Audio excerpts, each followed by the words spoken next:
Sabi ni Apostol Pablo, kahit na nahihirapan kami sa pangangaral, no, sa paglilingkod sa Panginoon, may mga sakripisyo yan. Sabi niya, hindi kami pinanghihinaan ng loob.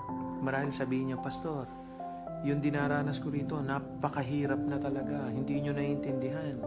Hindi ko po talaga alam kung ano dinaranas nyo.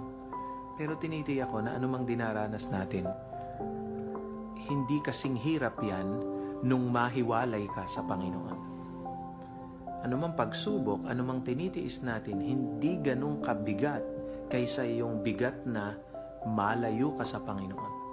Lalo na yung kabigatan na mapunta ka sa kapahamakan. Kaya anumang paghihirap, no, alang-alang sa Panginoon ay, sabi ni Pablo, panandalian lang yan. Huwag ka mag-alala, yung reward pagkatapos niyan ay hindi mapapantayan. Now, yung reward na tinutukoy dito, yung gantimpala, hindi po yun dito sa lupa. Hindi yung, di bale, pagkatapos ng pagsubok, may blessing naman. Di ba, madalas sinasabi natin yan, pagkatapos nitong trials na ito, pagkatapos ng tiisin na to, may blessing ako matatanggap. No? Nasanay tayo na gano'n na isipin eh.